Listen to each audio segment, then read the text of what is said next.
A paz do Senhor Jesus. Estamos agora na aula 10 e vamos falar sobre a dispensação da graça, a vinda do Messias. Eu convido você a assistir essa aula, compartilhar, porque quanto mais compartilhar esse vídeo, mais a palavra de Deus vai chegar a muitas e muitas pessoas. E a fé vem pelo ouvir, e ouvir a palavra de Deus. Eu convido você a investir no teu conhecimento de Deus nesta hora. Vamos aprender sobre o Messias Jesus. Para que possamos entender melhor nossa aula, eu vou fazer uma recapitulação de coisas que já aprendemos antes sobre Jesus. Na aula 3 falamos sobre Gênesis 3, versículo 15. Porém, inimizade entre ti e a mulher, e entre a tua semente e a sua semente. Esta te ferirá a cabeça e tu lhe ferirás o calcanhar. Nós vimos que a palavra de Deus se cumpriu literalmente, porque a maneira de crucificar as pessoas naquela época, na questão do pé, era no calcanhar, conforme já foi detectado aí na arqueologia, porque foi achado um osso perfurado com prego de alguém que foi crucificado naquela época. Aprendemos também, na aula 6, sobre Melquisedeque. Aprendemos que Jesus ele foi chamado para ser rei dos reis, mas também foi chamado para ser sacerdote. Só que, como Jesus não podia ser sacerdote, porque ele era da tribo de Judá e não da tribo de Levi, Deus trouxe Melquisedeque antes mesmo de Abraão vir até ele, para que o sacerdócio de Cristo pudesse ser segundo Melquisedeque e não segundo Levi.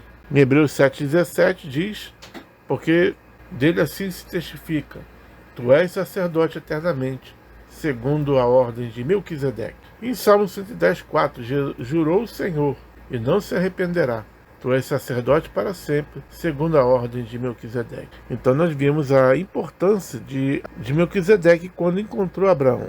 Abraão deu dízimo a Melquisedeque. Abraão participou da Santa Ceia com Melquisedeque.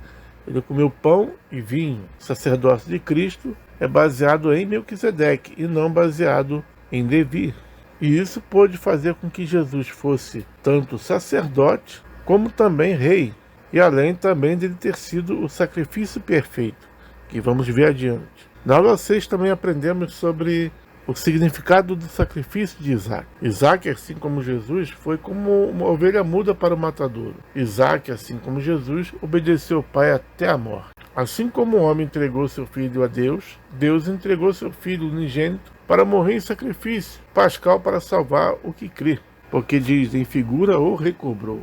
E então nós aprendemos através do sacrifício de Isaac, que assim como Abraão ofereceu seu filho para Deus, mas Deus assim não permitiu que ele terminasse, Deus pelo contrário proveio um sacrifício no lugar de Isaac, que é o próprio Senhor Jesus, seu filho unigênito, como diz João 3,16, porque Deus amou o mundo de tal maneira que entregou seu filho unigênito para que todo aquele que nele crê não pereça, mas tenha a vida eterna. Aprendemos também na aula 6 sobre o casamento de Isaac com Rebeca. Também é uma tipologia, um símbolo daquilo que ia acontecer no futuro.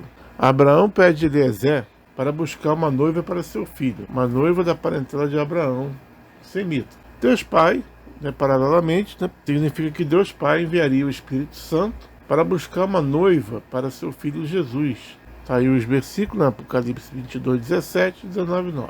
E é interessante que Rebeca, sem ter visto Isaac, aceitou o casamento com ele.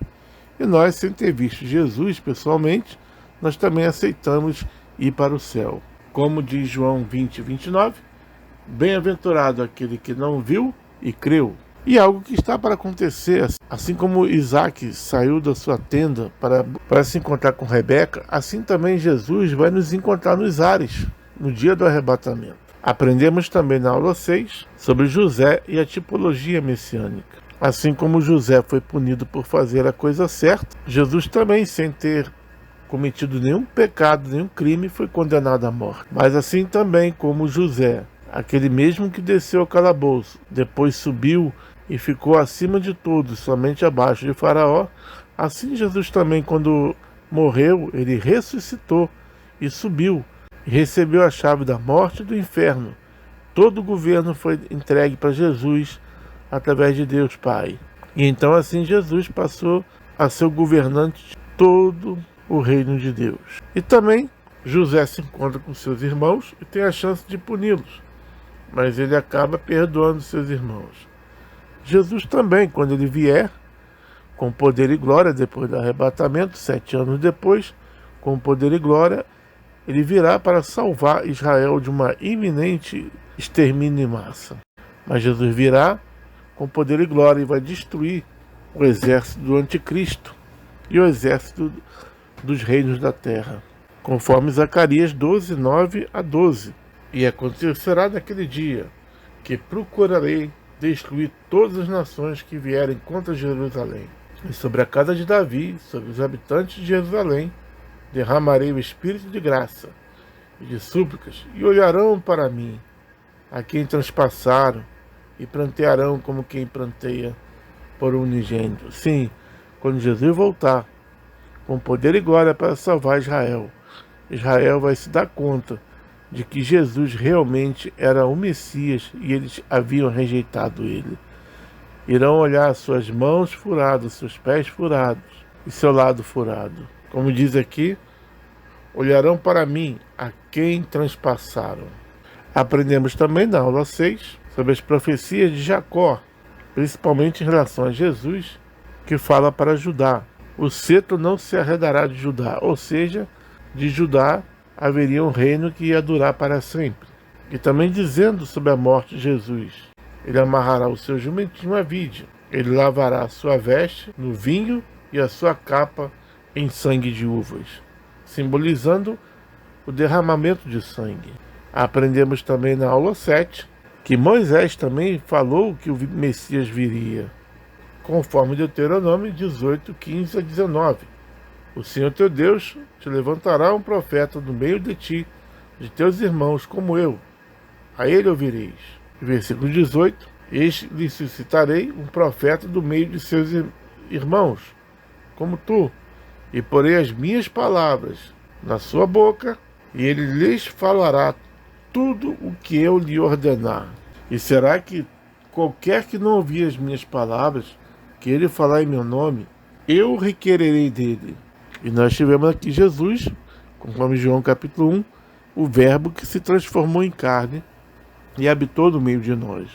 Aprendemos também na aula 7 sobre o tabernáculo, que representa o nosso Senhor Jesus e a sua obra salvadora. E os pontos importantes sobre o tabernáculo é que Jesus é o caminho, a verdade e a vida, o pátio, o lugar santo e o santo dos santos. João 10:9 aponta Jesus como a porta, e ninguém vai ao Pai se não for através de Jesus. E as 4 cores do véu, cada cor representa também um evangelho. Mateus é representado pela púrpura, porque fala da realeza do Filho do Homem. Marcos é representado pelo carmesim, porque Jesus é o servo, o sacrifício. Lucas é representado pela cor branca, porque Jesus é santo, homem perfeito. E João é representado pelo azul, porque Jesus é o Filho de Deus, ele veio do céu. Também o tabernáculo nos aponta a obra do crente, em que ele dá 30 frutos se estiver no pátio, 60 frutos no lugar santo e 100 frutos se ele habitar no Santo dos Santos. E nós aprendemos na aula 7 que tem muita gente que só fica no pátio, porque não lê a Bíblia, não busca o poder de Deus, e fica só ali no altar do sacrifício. Mas Jesus, ele, quando morreu na cruz do Calvário, o véu do templo foi rasgado de cima a baixo. Isso fez com que Jesus inaugurasse um novo e vivo caminho pelo sangue de Jesus, ao qual nós podemos entrar na presença de Deus e chamar Deus de Pai. Podemos agora entrar no Santo dos Santos, sem depender de sacerdotes humanos, porque o nosso sumo sacerdote já inaugurou esse caminho através do seu próprio sangue. Aprendemos também na aula 7 sobre o sacrifício. E eu trouxe aqui Hebreus, capítulo 10, versículo 8 a 18, que explica bem a questão de Jesus e o sacrifício. Está escrito assim, vamos ler.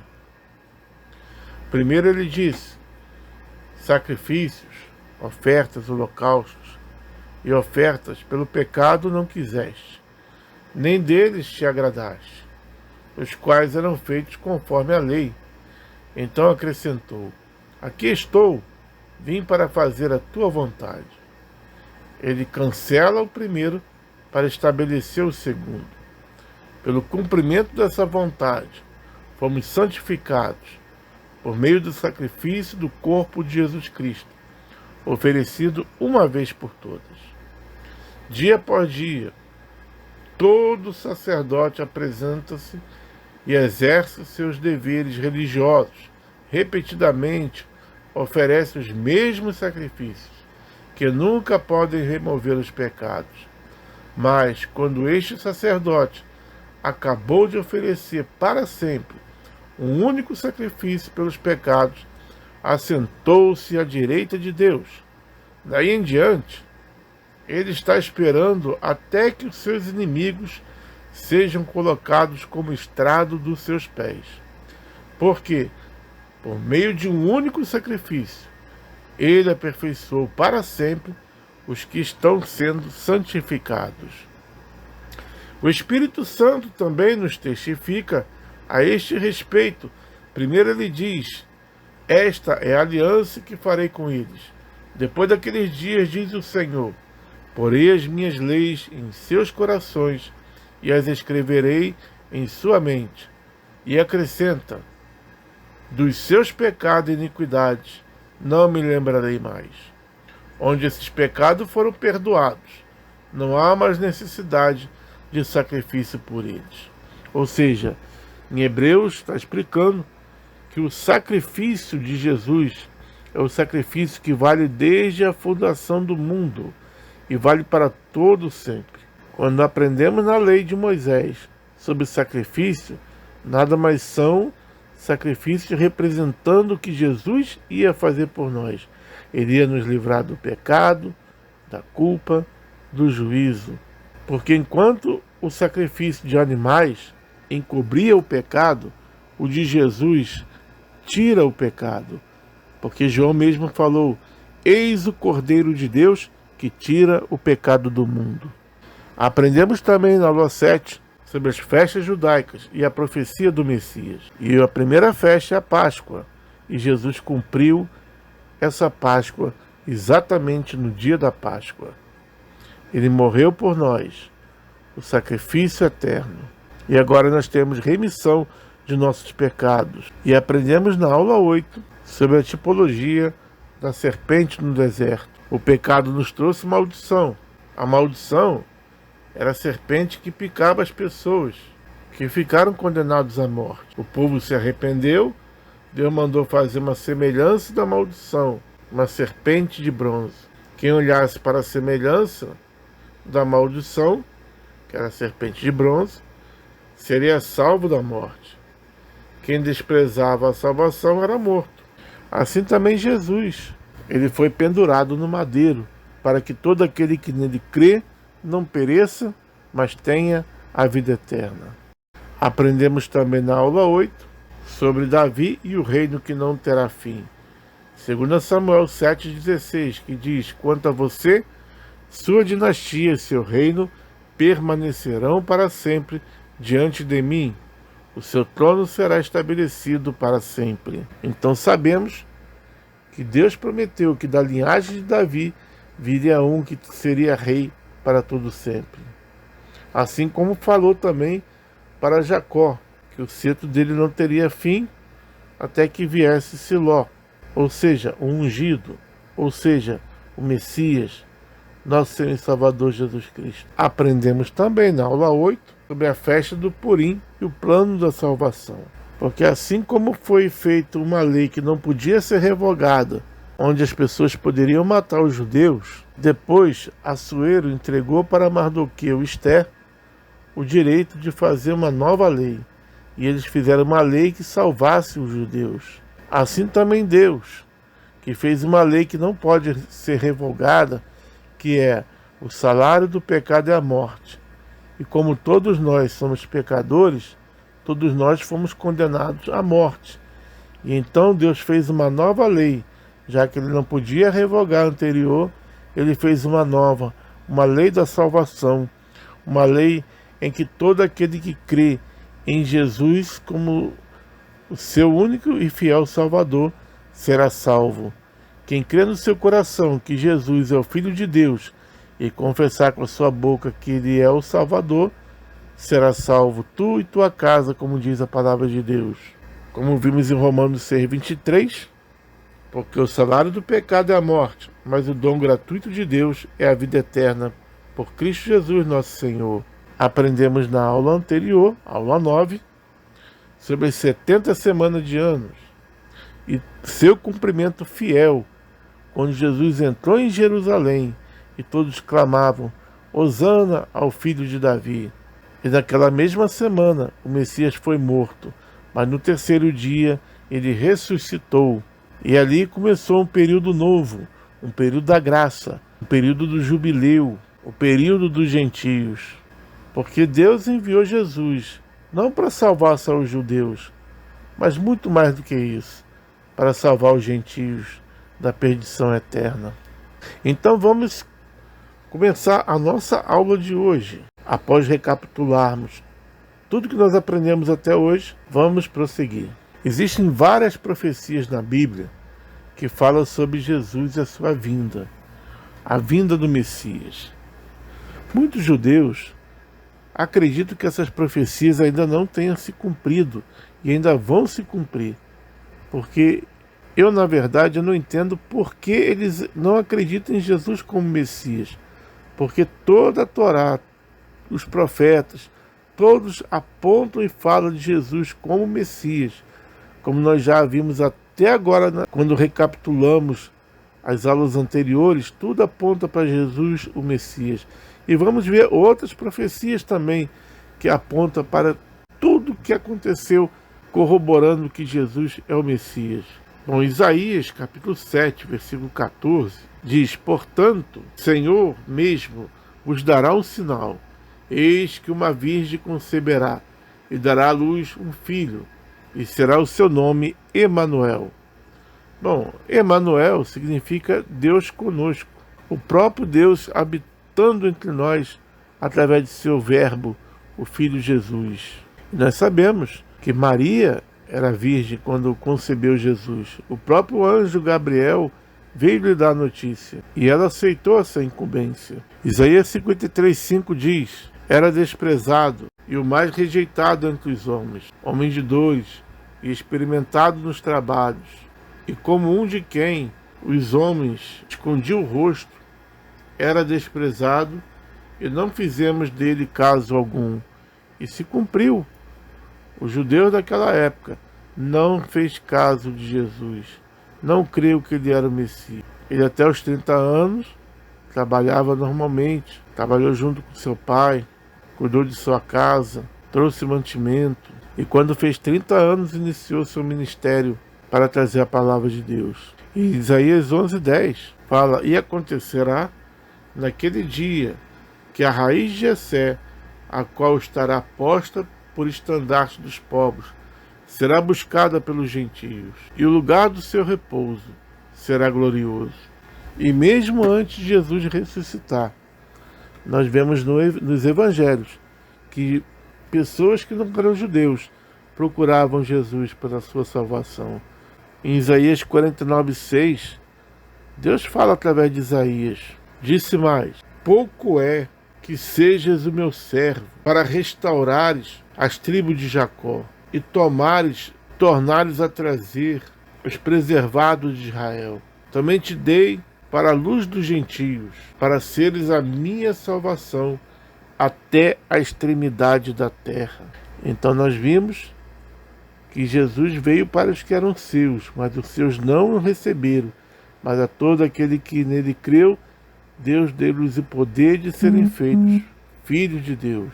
E hoje já está provado quantos gentios procuram a Jesus como Senhor e Salvador, cumprindo Isaías 49:6. Você percebe que hoje mesmo os judeus creem no Messias que virá restaurar Israel, que virá trazer paz a Israel, vai dominar o mundo. mas eles ignoram que Jesus também veio para os gentios. Isaías 53, de 4 a 10, mostra o Messias sofredor. E nós vimos nos evangelhos que Jesus sofreu. Ele foi açoitado, piram nele, ele foi crucificado, porque estava previsto isso. Jesus, o Messias sofredor.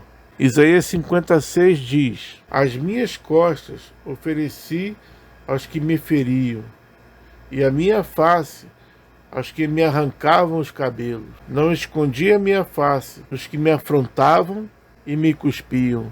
E nós vemos que isso aconteceu literalmente. Mateus 27, 26 e 26, 67. Pilatos soltou Barrabás. E após haver açoitado a Jesus, você percebe, açoitaram Jesus, conforme está ali em Isaías, capítulo 5, versículo 6. Então lhes cuspiram no rosto, também cumprindo Isaías 50, versículo 6. Então você percebe que tudo aponta que Jesus realmente é o Messias. No próximo slide, um dos maiores erros de interpretação do povo judeu, de nossa atualidade, é não enxergar que o Messias viria em duas etapas. Uma como Messias sofredor e outra como Messias conquistador. Eles acreditam que viria dois Messias. Mas é interessante que o Messias sofredor já veio e mesmo assim eles não creem nesse Messias sofredor que é Jesus. Mas na verdade, o nosso Messias sofredor, ele é aquele que virá como Messias conquistador. Messias sofredor nós podemos ver em Salmos 22, 18, 69, 21, Isaías 56, 52, 14, 53, de 1 a 10, Daniel 9, 26, Zacarias 11, 12, 12, 10 e 13, 7. E o Messias conquistador, o rei, nós podemos ver no Salmo 2, 6 a 8, 68, 18 e 118, 22. Podemos ver em Isaías 9, de 6 a 7, 32, de 1 a 3, 42, de 1 a 4, Jeremias 23, 5, Daniel 2, 44 e Daniel 7, de 13 e 14. Miqueias 5, 2, Zacarias 6, versículo 12 e 13, e o capítulo 9, versículo 9 e 10, e Malaquias 3, versículo 1. Interessante, e tem isso na religião judaica. O Rabi Yeshua Bar Levi, em Senedrim 98a, diz assim: e aqui com as nuvens do céu viria um como filho do homem. Daniel 7,13. E o outro versículo que diz: humilde e cavalgando sobre um asno. Zacarias 9,9. E ele diz assim: se é que somos dignos, o Messias virá sobre as nuvens do céu. Se é que não somos dignos, ou se é que somos indignos, ele virá humilde e cavalgando sobre um asno.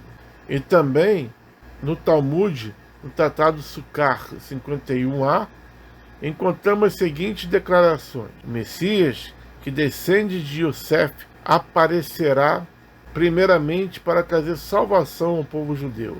Contudo, ele será morto, e a completa redenção será realizada somente através do Messias que descende de Davi. Então eles creem em dois Messias. Eles não entendem que o Messias que veio igual a José, sofredor, igual a tipologia que tem ali de José. E você percebe que Jesus, ele morreu, ressuscitou e subiu ao trono, está sentado à direita de Deus. E com isso Jesus tem a chave da morte e do inferno. E ele é o governante de todo o reino, abaixo de Deus Pai. Mas virá um dia que foi prometido que ele voltará como o Messias conquistador. Ou seja, o mesmo Messias que morreu, é o mesmo Messias que ressuscitou, subiu ao céu e em breve voltará para reinar na terra durante 1000 anos.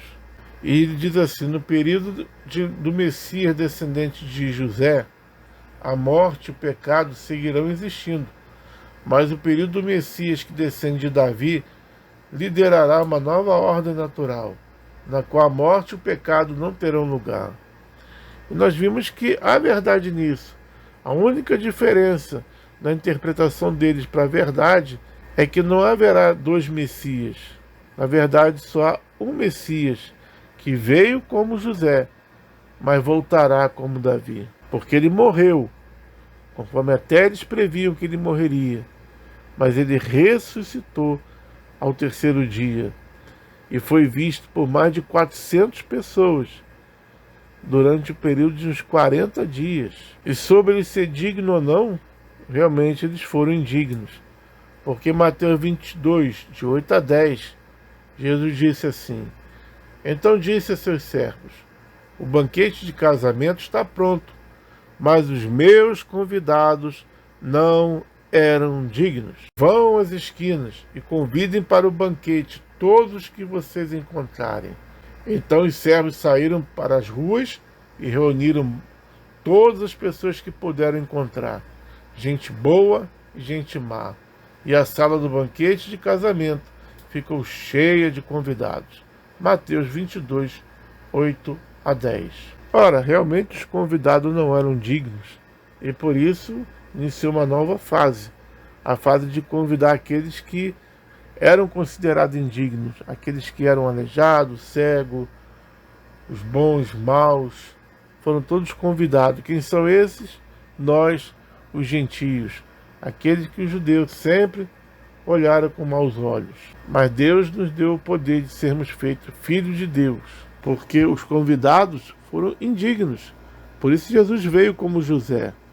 Por isso Jesus ele deu uma pausa, ele morreu, ressuscitou ao terceiro dia, e depois de 40 dias ele subiu ao céu, sentou à direita de Deus e enviou o Espírito Santo no dia de Pentecostes para habitar no meio da igreja.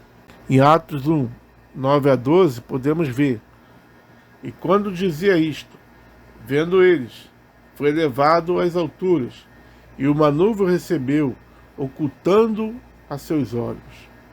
E estando com os olhos fitos no céu, enquanto ele subia, eis que junto deles se puseram dois homens vestidos de branco, os quais lhes disseram: Homens galileus, por que estáis olhando para o céu?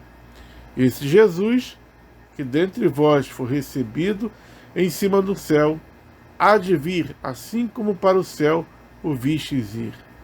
Então voltaram para Jerusalém, do monte chamado das Oliveiras, o qual está perto de Jerusalém, à distância do caminho de um sábado. Atos 1, 9 a 12. Ou seja, aquele mesmo que subiu, um dia ele voltará, mas voltará com poder e glória. Ou seja, o Messias é um só.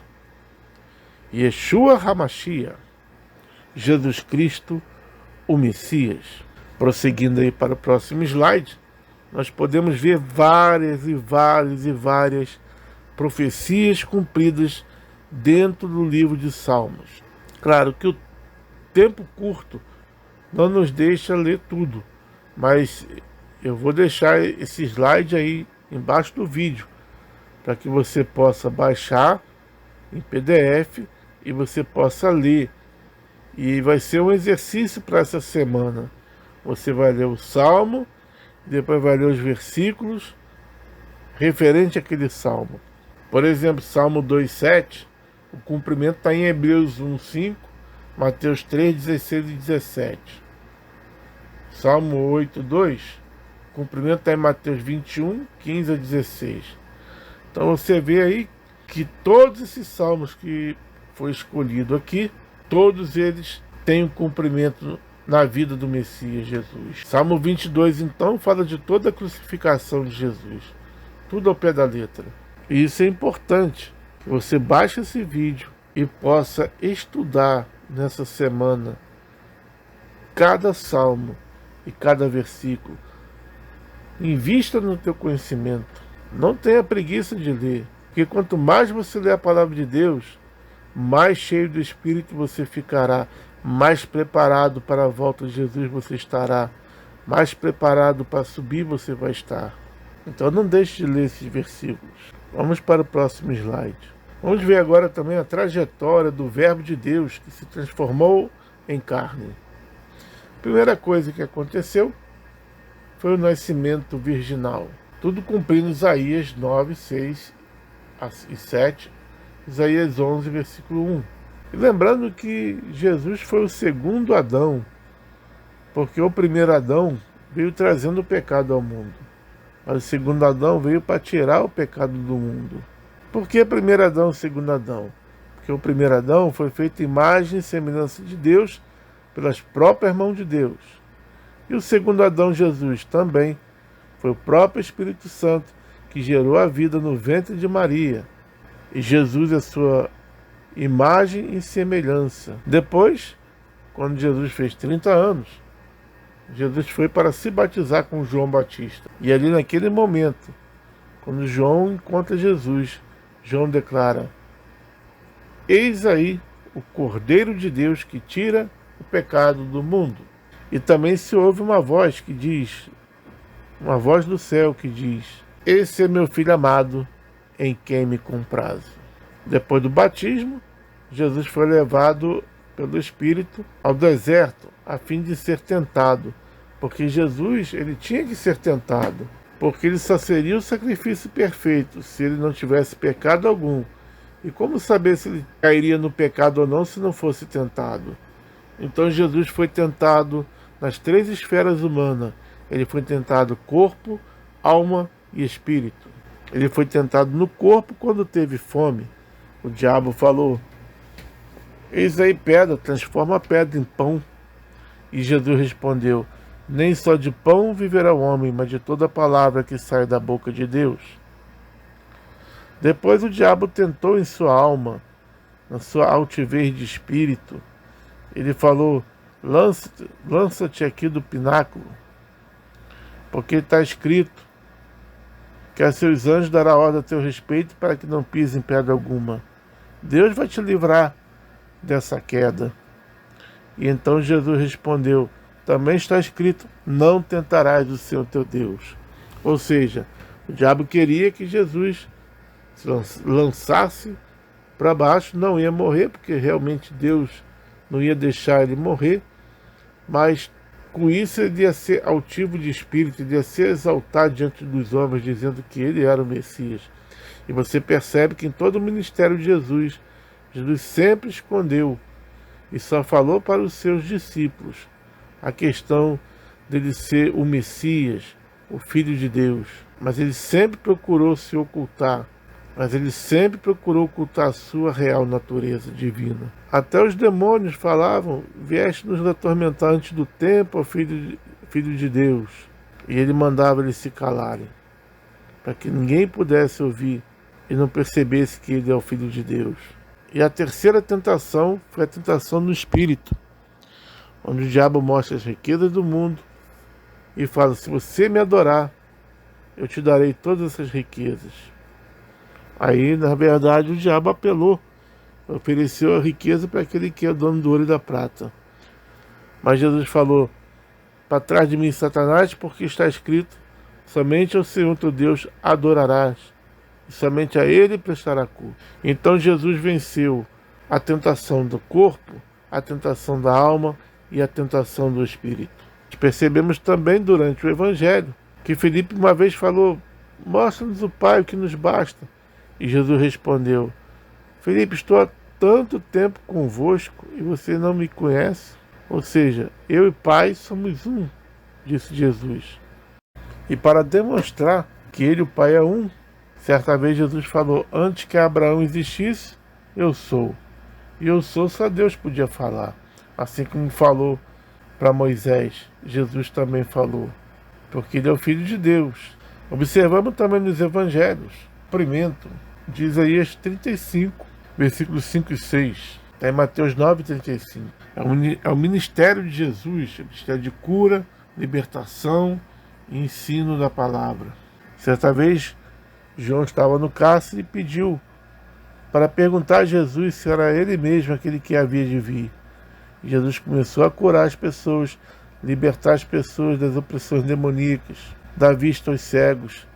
E ele falou, fala para João tudo o que você viu aqui. Porque a Bíblia diz, o Espírito de Deus está sobre mim. Então vamos ver esses dois versículos. Isaías 35:5. Então os olhos dos cegos serão abertos e os ouvidos dos surdos se abrirão. Então os coxos saltarão como servos e a língua dos mudos cantará. Porque águas arrebentarão no deserto e ribeiros no ermo. Ou seja, o cumprimento da palavra de Deus, que está lá no livro de Mateus, capítulo 9, versículo 35. E percorria Jesus todas as cidades e aldeias, ensinando nas sinagogas deles e pregando o evangelho do reino, e curando todas as enfermidades e moléstias entre o povo. E vendo a multidão, teve grande compaixão deles, porque andavam desgarrados e errantes como ovelhas que não têm pastor. Então vimos o cumprimento da palavra de Deus, a prova de que Jesus é o Messias. Aprendemos também no Evangelho que Jesus morreu na cruz do Calvário. E quando ele expirou, houve um grande terremoto e o véu do templo foi rasgado de cima a baixo. Por quê? Porque Jesus inaugurou um novo e vivo caminho, conforme nós vimos anteriormente. E agora, através do sangue de Jesus, nós podemos entrar na presença de Deus. Aprendemos no Evangelho também que Jesus ressuscitou no terceiro dia, cumprindo o sinal de Jonas. Certa vez pediram a Jesus um sinal. E Jesus falou, uma geração perversa e adúltera me pede um sinal.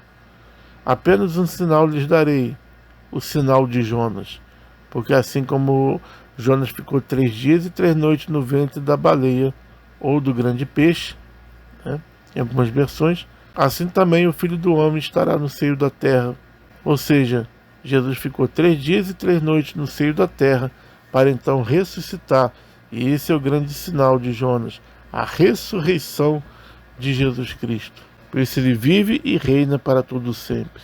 Nós vimos também no Evangelho, até lemos aqui, a promessa do retorno de Jesus. Como o anjo falou, da mesma maneira que ele subiu, da mesma maneira ele descerá. Mas ele virá com poder e glória, Rei dos Reis, o Messias que salvará também Israel do extermínio final. E Jesus vai restaurar o reino de Israel em Jerusalém e vai governar o mundo todo. Nós vimos também que Jesus prometeu que desceria o Espírito Santo. Ele falou, ficai em Jerusalém, até que do alto sejais revestido de poder. E assim foi. Quando Jesus subiu ao céu, 10 dias depois, no dia de Pentecostes, o Espírito de Deus desceu sobre a igreja, como línguas repartidas de fogo sobre suas cabeças. Cada um começou a falar em outras línguas. E aprendemos que estamos no ano do jubileu, no ano aceitável do Senhor. O que significa isso? Antigamente existia o ano do jubileu, onde os escravos eles eram livres. Todos aqueles que tinham dívida, as dívidas eram perdoadas.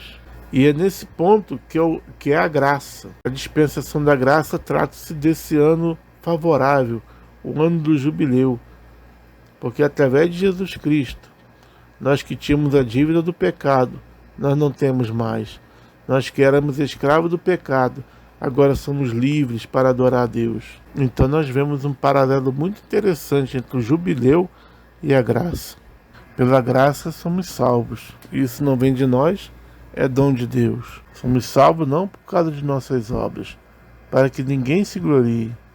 Somos salvos através da obra de Cristo, através de seu sangue derramado na cruz do Calvário, porque ele morreu, mas no terceiro dia ele ressuscitou dentre os mortos e foi visto por mais de 400 pessoas, vários discípulos, durante 40 dias aqui na terra.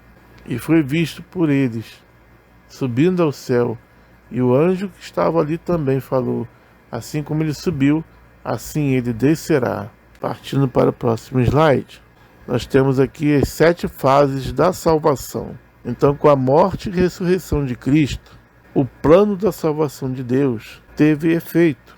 As 7 fases da salvação são as seguintes: sacrifício, arrependimento, fé, justificação, regeneração, santificação e glorificação. A primeira fase da salvação foi efetuada por Jesus, nosso sacrifício. Foi um ato salvador feito pelo sumo sacerdote eterno, o Messias, o Cordeiro de Deus que tira o pecado do mundo, o Cordeiro sem mancha, a novilha vermelha, porque ficou ensanguentado, teve todo o seu corpo ensanguentado na cruz do Calvário, e ele inaugurou um verdadeiro templo, um tabernáculo espiritual. A segunda fase da salvação é o arrependimento. Está no altar do sacrifício, no pátio do tabernáculo. É um ato do ser humano, mas é um ato do ser humano que foi tocado pelo Espírito Santo, porque a palavra de Deus diz que o Espírito nos convence do pecado, da justiça e do juízo. Então nós percebemos que até o arrependimento é um dom de Deus, é um dom gratuito de Deus, a vida eterna. Mas infelizmente, há pessoas que fecham o coração, ouvem a voz do Espírito Santo, mas não querem se arrepender. Você percebe isso quando você faz o apelo. Muitas vezes a pessoa fala: ah, não chegou a minha hora. Ah, mais tarde eu vou aceitar Jesus, agora não estou preparado. Na verdade, é porque eles não se arrependeram. Não houve arrependimento. Para ter salvação é necessário arrependimento. Não existe salvação sem arrependimento. Dos dois malfeitores na cruz, um queria continuar vivendo fazendo as mesmas coisas erradas. Falou para Jesus: desce da cruz e tira nós também. Mas o outro não, o outro ele se arrependeu. O outro ele reclamou com ele, falando: nós somos pecadores e merecemos essa condenação, mas ele é santo e está aqui sendo crucificado conosco. E olhou para Jesus, ou seja, ele se arrependeu, olhou para Jesus e creu que ele podia salvar ele. E assim ele falou para Jesus: Senhor, lembra-te de mim quando entrares no teu reino. E assim Jesus falou: na verdade te digo que hoje mesmo estarás comigo no paraíso. Então nós percebemos que tinha um que não queria ser salvo, queria continuar no pecado, queria viver para pecar mais. E encontramos outro que estava de olho na eternidade. Às vezes nós pregamos falando de Jesus para as pessoas, e as pessoas não querem se arrepender, não querem se entregar a Jesus, até crer que Jesus é o Senhor, que é o Messias, mas não querem deixar de pecar, não querem abandonar o pecado, e por isso dizem: ah, amanhã eu aceito Jesus, hoje não estou preparado, uma hora eu chego lá, porque na verdade não houve arrependimento. E se não há arrependimento, não há salvação. Mas se há arrependimento, como aconteceu com aquele malfeitor arrependido, ele teve fé que Jesus podia salvar ele e falou: lembra-te de mim quando entrares no teu reino. Então, quando a pessoa tem arrependimento e tem fé que pode ser salvo por Jesus, ele crê e confessa. A fé é produzida pela palavra de Deus. Como diz em Romanos, a fé vem pelo ouvir e ouvir a palavra de Deus. Então é necessário pregar a palavra.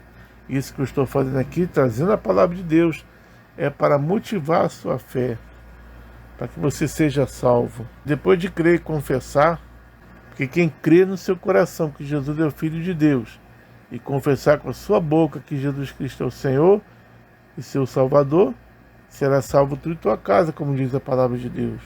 E então, depois disso, Jesus vem e justifica o pecador. O pecador passa a ser justificado pela fé. É um ato de Cristo. Romanos 1,17. O justo viverá pela fé. Nós somos justificados. Nós erramos, somos pecadores, mas do nosso pecado ele não vai lembrar mais, porque ele já nos justificou, porque ele já pagou pelo nosso crime, ele já pagou pelo nosso pecado. E agora nós não temos mais condenação, como diz em Romanos capítulo 8, versículo 1. Nós que não vivemos mais na carne, mas segundo sim o Espírito, ou seja, pela fé, através do arrependimento, somos justificados por causa do sacrifício de Jesus. E depois nós temos a outra fase, quinta fase, que é a regeneração, que nada mais é do que o novo nascimento, e um ato do Espírito Santo. Jesus falou: aquele que não nascer da água e do Espírito não entrará no reino dos céus. Então é necessário ter o novo nascimento, a regeneração. Por isso é necessário arrependimento, porque sem arrependimento não há como ter regeneração. E depois, durante toda a vida do crente, tem um período chamado santificação. Esse já é um ato contínuo, é um processo durante toda a caminhada e tem a ver com obediência.